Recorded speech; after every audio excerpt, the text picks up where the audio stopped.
మీ business ఏదైనా మీ ఊర్లో promotion చేయాలంటే అది సుమన్ టీవీతోనే సాధ్యం. ఇప్పుడే సంప్రదించండి. అందరికీ నమస్కారం.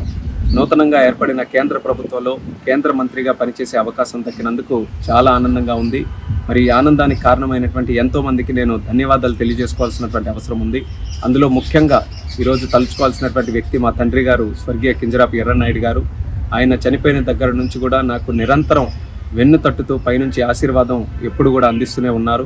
అలాగే ముఖ్యంగా మరి నాన్నగారు చనిపోయిన దగ్గర నుంచి హక్కును చేర్చుకొని నాకు నిరంతరం గైడెన్సు సపోర్టు అన్నీ ఇస్తున్నటువంటి మా అధినాయకుడు నారా చంద్రబాబు నాయుడు గారు, అలాగే నాకు సోదరుడు భావంతో చూస్తున్నటువంటి మా లోకేష్ అన్న గారు, అలాగే పవన్ కళ్యాణ్ గారు, అలాగే మన నరేంద్ర మోదీ గారు, మరి ముఖ్యంగా మా బాబాయ్ అచ్చెన్నాయుడు గారు, మా కుటుంబ సభ్యులు, మా అమ్మ, అలాగే మా సతీమణి వాళ్ళందరూ కూడా ఎన్నో త్యాగాలు చేసి ఈరోజు నేను 3 సార్లు గెలవడానికి కారణమయ్యారు. మరి ఈరోజు ఇంత స్థానంలో ఉన్నానంటే దానికి ప్రత్యేకమైనటువంటి కారణం మా శ్రీకాకుళం జిల్లా ప్రజలు. మీరు నా మీద చూపిస్తున్నటువంటి ప్రేమ అభిమానం ఎంతవరకు తీసుకొని వచ్చిందో ఈరోజు ప్రత్యేకంగా మీరందరూ కూడా చూస్తున్నారు. దానికి మా శ్రీకాకుళం జిల్లా ప్రజలందరికీ కూడా శిరస్సు వంచి పాదాభివందనం తెలియజేసుకుంటున్నాను. అలాగే తెలుగు ప్రజలు, తెలుగుదేశం పార్టీ కార్యకర్తలు, జనసేన, భారతీయ జనతా పార్టీ కార్యకర్తలు అందరూ కూడా కలిసికట్టుగా మొన్న ఎన్నికల్లో పోటీ చేసి ఒక హిస్టారిక్ విక్టరీని, ల్యాండ్ స్లైడ్ విక్టరీని ఎన్డీఏ ప్రభుత్వానికి రాష్ట్రంలో, కేంద్రంలో ఇవ్వడం జరిగింది.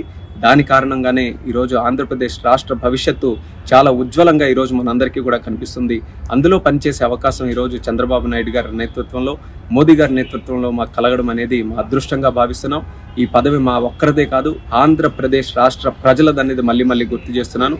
ఈ 5 సంవత్సరాలు కూడా తెలుగుదేశం పార్టీ మీ అందరికీ కూడా తెలిసిందే, గత 40 సంవత్సరాలుగా తెలుగు ప్రజలు ఎక్కడ ఉన్నా, ఏ కష్టాల్లో ఉన్నా వాళ్ళ కోసం మేము పనిచేస్తూ వచ్చాం.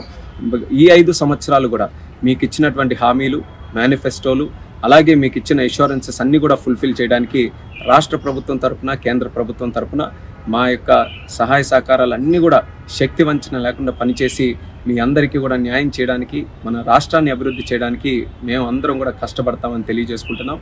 మరి ముఖ్యంగా ఆంధ్రప్రదేశ్ రాష్ట్రాన్ని మళ్ళీ అభివృద్ధి పటంలో నడిపి దేశంలోనే నెంబర్ 1 రాష్ట్రంగా మనం తయారు చేయాలి. అదే మా అందరి తాలూకు లక్ష్యం.